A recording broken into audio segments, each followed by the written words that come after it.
Coaching on tracks, balling like a paper like Phil. I'm Morpheus if real, my rhymes convict and heal. A world blind, my lines are red.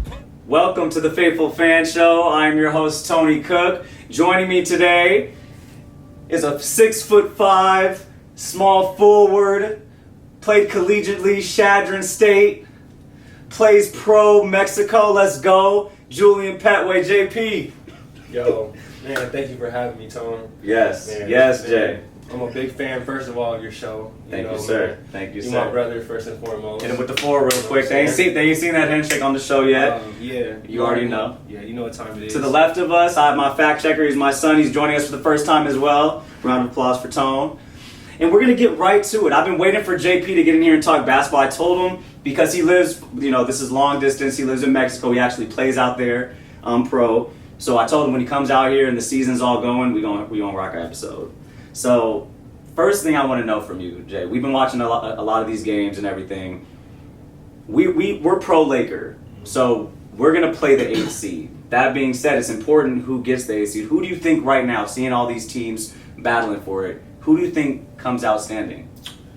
Right now, I like Dallas Mavericks and the Portland Trailblazers. Okay. So right now, Dallas stands at 7th right now, and Portland, I think, is 9th, and Grizzlies are 8th. So you think Portland is going to beat Grizzlies out for the 8th seed? See, I don't want that, Jay. I don't want it. Why do we want to play Damian Lillard and CJ McCollum? I don't. First of all, I think it's better for the people. I think it's better for the fans because the first round matchup, we're going to get LeBron versus Carmelo. Hey, that's a long time rival. Like, they got drafted the same draft, 1 and 3. Milicic was the 3rd, right? It'd be a good matchup, but do we really want to see that's a 6-7 game series, dog? Like, I want to rest my guys. Like, I don't want to go with Damian Lillard all the way down to the N5 4-3-2-1 for him to do a step back. Like, come on, man. Yeah, but you know what? Like, I look at it like this. I think the Lakers right now, as a big Laker fan and a diehard Laker Nation representative, you already know. I think that we have the strongest inside presence.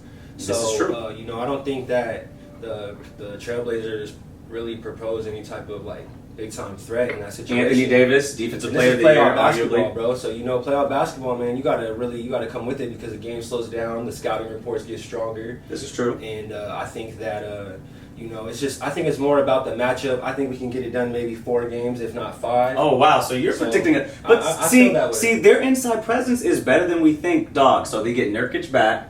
They already had Hassan Whiteside. They got the dude, what's his name? John Collins, I think. They got some pretty solid big men. No, they can't compete with Anthony Davis and McGee and Howard, but I don't know, man. I'd much rather go against San Antonio or someone else fighting for that seat, or the Pelicans, because that's entertaining. We get to go against Zion. You know what I mean? True. That's entertaining. True. There's a lot of great matchups. I think there's a lot of great storylines in all the playoffs right now, and especially in the Western Conference. Yeah. And I know we'll get to that later, but Yeah. I think that I really like that because I think it's actually a warm up series for us because really it's a good way. I guess it is a good way to test it out. The big storyline there is yes, Damian Lillard is the rising young star. He is the man there in Portland. But however, the whole situation with Carmelo and his resurgence and coming back into the league, I think that's a good way to kind of let's send Melo off in the sunset. And Damian Lillard, maybe whatever he does in the future, that's on him. But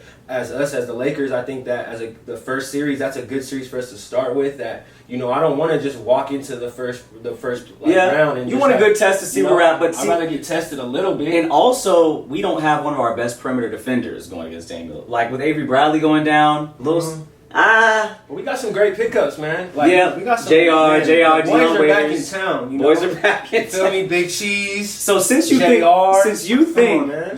that we might just sweep Portland Trailblazers, what do you think our biggest roadblock is?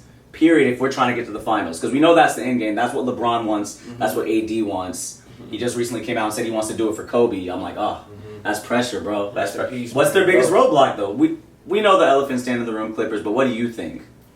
Obviously, it's the Clippers. It's the Clippers. We all been saying the same thing because we all know. Like Bucks, but I think whoever comes out of the West has a pretty good chance at winning the championship.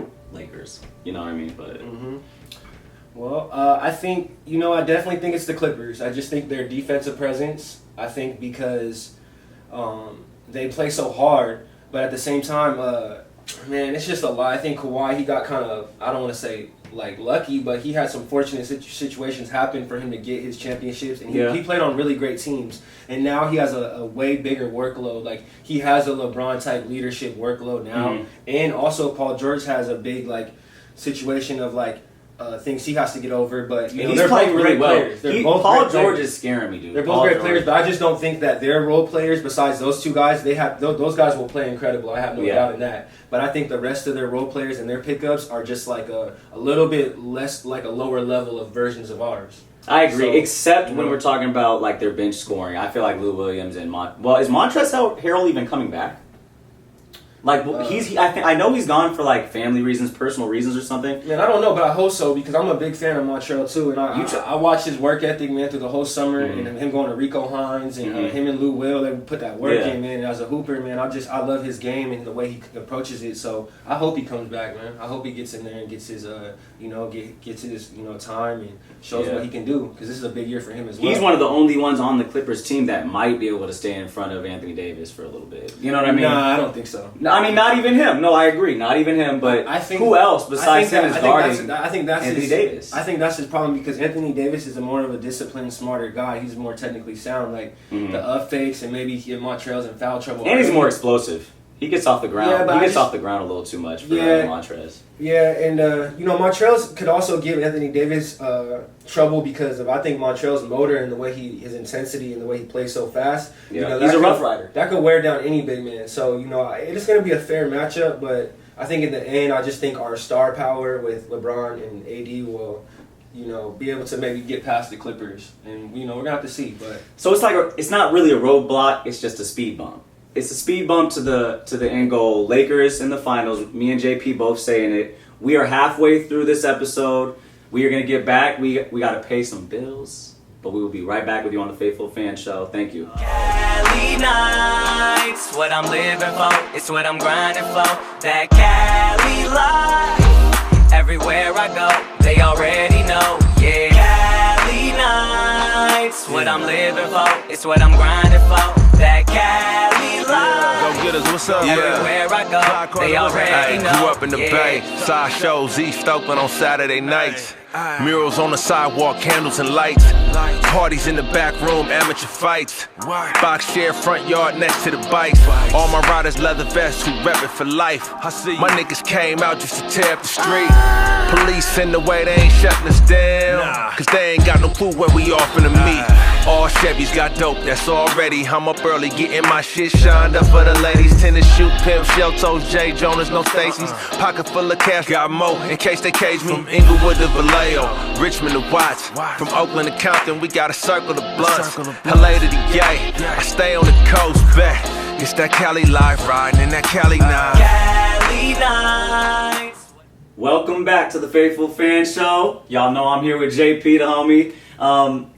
We've been talking NBA. We're going to keep talking NBA because JP is my calculated opinion on everything NBA. He's my only pro baller hooper friend that I know, honestly. And before we get into this topic though, Jay, what is it like? For every kid out there that's trying to get to the NBA, has a dream of hooping long term, because you've been doing this for a minute. What do they got to do day to day? You know what I mean? What do they have to do extra? Because everyone got to go and get their shots up. But what would you say they have to do, period? Real quick. I think also important is to become a student of the game. Just study it. Study, watch a lot of film of old players, or find different, even if through the culture, if you wear sneakers, look that player up. Yeah. And then find out his highlights. And on YouTube now, it's crazy. You can watch highlights all day. So that's one tip I would give out. Just be a sponge, right? Yeah. Just be a sponge of the culture of hoop. That's dope. Okay, but we're going to get going to the next topic. Breaking news. Rondo's been out with a hand injury, and so he's missed the last couple games. And I didn't even know if they were going to bring him back, but they're saying he's coming back to the bubble. They said next week. That means they're going to have to put him back into the starting lineup. Or not starting lineup. They're going to have to bring him back into the rotation. Right now, Dion Waiters, our new pickup, we were talking about him earlier, he's been getting those minutes. JP. When Rondo gets back, should he be playing more, or who should be the ball handler for the bench unit? Honestly, in your mind. Well, I think first and foremost, when you have LeBron James at all times, he's like a point forward, so he's a dominant person with the ball. So you always have that factor in there. So I think out of those two, in that sense, in that option, man, I would use him as a two-headed monster. It depends who we're playing. If you need more offense and you need more like depending what the game is like, type buckets, I would get Dion Waiters. Okay. If you need like more setup, IQ situation, they're running like half-court sets. Obviously, bring in Rondo. So situational. No, I hear you. I hear what you're saying.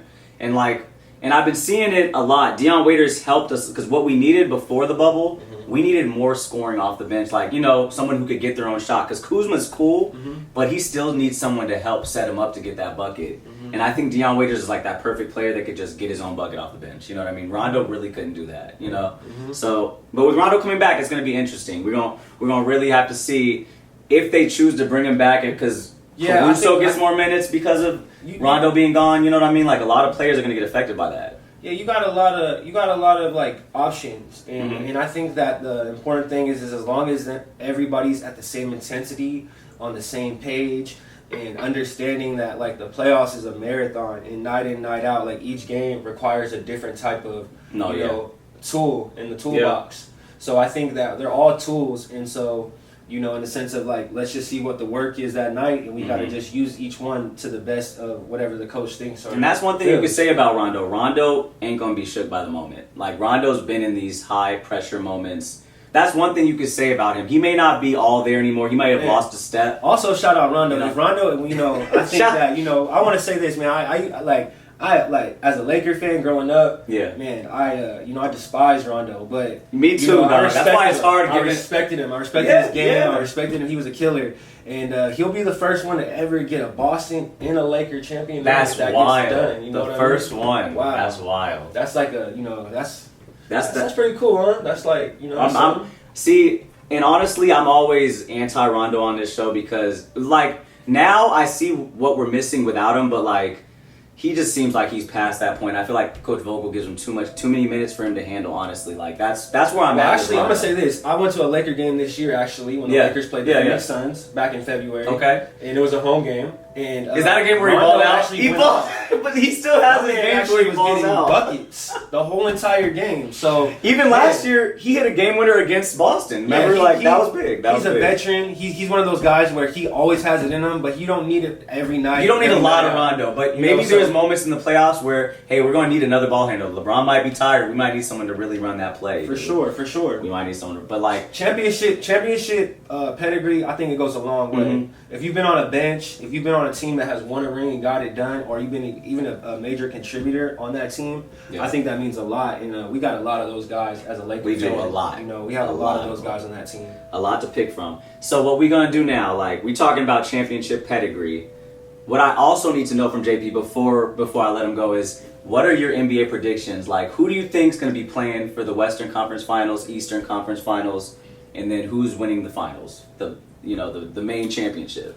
Okay, so I would say first let's start in the East. I think it's gonna come down to Milwaukee, Toronto. Okay. Yeah. And in the West, I think I'm right there with you. In the West, I think it's going to come down to the Lakers, the Clippers. And back to the East.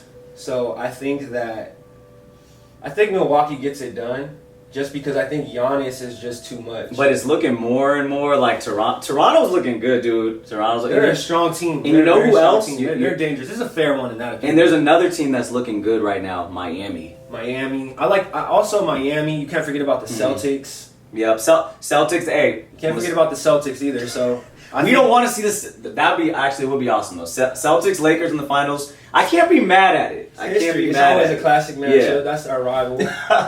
I can't be mad at it. You know what I mean? So, but like you said, so we're basically identical. Clippers, Lakers on the West. Yep. And then Milwaukee, and Toronto on the East. Mm-hmm. Lakers versus Milwaukee in the championship. You think it goes 7 games? Or do you think we take care of them? So you really think the championship is the Western Conference Finals, dude? Yeah. I don't know how it's going to shake up. I haven't really looked at it since, but I think that when you get down to like the last like 4 teams, and it's gonna be like maybe the Rockets, the Lakers, you got the Clippers, and maybe Denver or Portland sneaks in there. Something Denver's like that. been decimated. Like the Western by Conference injury, is where it's at, man. Like I think those are the strongest teams. It's obvious, like, but you have to respect those 3 teams in the East. But you know, the stronger teams are in the West. So I think that, with that being said, the winner comes out of the West to me too. The winner, because we've already seen. I've said it in the last strongest episode. fires, man. Yeah, we've already seen fires. Antetokounmpo. He's been stopped in the playoffs before. Like, now Chris Middleton looks nice though. I'm not like, you know, I'm not gonna sleep too much on Milwaukee. They'll probably come out of the East. Although I like Toronto right now.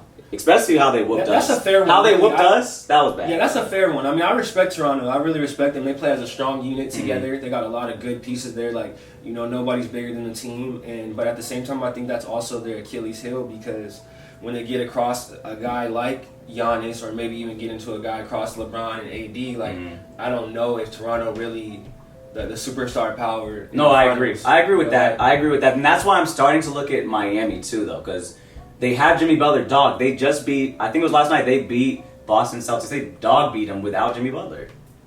Yeah. Like, they have all these dudes, random dudes like Tyler I'm Hero. saying this too, in the East, like, it's funny, like, the matchups are funny in the East, like, because I Certain think, teams got the number on I other think, like, teams. I think the Milwaukee can beat Toronto, but I think that sometimes, like, Milwaukee's problem is the Celtics, and then the Celtics could beat Toronto as well. Like, it's like, And then the Sixers might be able to give teams issues, depending on how Embiid's feeling. I hope they get Like, it together, because I'm a big Ben Simmons fan, Embiid fan. And I But hope they those guys get it honestly, together, man. up to this point, Simmons and Embiid don't seem like they match really, bro. Like, they don't seem like, I don't know, you know? You know, I think it's like they play in a lot of the same areas, so I think it's just a matter of time. If they can keep those guys together, get the pieces around them that they need, but they're kind of young still, and Ben is still kind of working on his shot, but I think at the same time, He's shooting in the game, though. he's got to stay true to his game, man. You know, those guys. I believe that. They didn't make it to the believe NBA, that. man. You're in the NBA, Ben. Play your game. You know, play with your confidence and stay within yourself and do what But you you can see, do. the coach already moved him to power forward. They got someone else playing point. Like, they switched up on him because, like, you can't have a point guard that is not going to shoot the three-point shot. Like, yeah, I mean, you can. Obviously, they're not a bad team. I think you can if you But have he's holding good them back. enough shooters around him. Like, if you get some pieces in there that are straight, like, 3-point threats and snipers, and you got Ben Simmons, like, driving and he's kicking it out, and every time you're cashing out, like, high percentage 3-point shots, then it could work. But I think with the pieces they have right now, it's not working. There's too many guys, like, trying to not be on the same page. I agree, you know? The The East is scrambled. There's a lot. It's a lot. I'm interested to see what happens with the East. The West, we both know what's going on over at the West. It's pretty much a 2-team race. You heard it here first. JP's predictions. You know what I mean? Me and him are pretty much similar. I'm starting to waver a little bit on the East. But, I mean, we're going to wrap that episode up. Thank you, JP, for coming through. man, I appreciate you for having me. Yes, thank you so much. For real, man. Hey, everybody, thank you for listening to our calculated opinions. Me and JP are professionals at this. Please subscribe. Please subscribe to The Faithful Fan Show. Thank y'all for joining us on episode 13. Yes, sir. No, it's episode Wait, 14. One thing, go follow 14. me at Just Do It Yes. Julian on Instagram.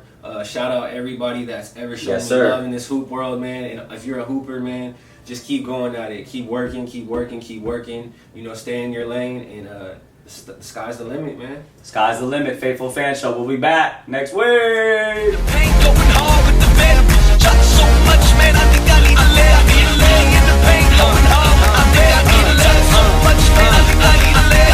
Animal, MC Cannibal, rap Hannibal. Here to change the game, mainframe, all y'all programmable. Coaching on tracks, balling like a paper like Phil. I'm obvious and real, my rhymes convict and heal. A world blind, my lies a red pill, real. Ball like I've been here, rookie in his prime. Focus like Jordan the second time. Kobe in playoff time, you know believe when I drop. Call for it, Kelly go in the please don't spit. Auto like free throws by Ito. Jerk the loose stroke magic. Rhymes over all y'all like dirt for two. Rookie in the game, insane coming for you. GGB the crew. Rookie in the paint, going hard with the venom.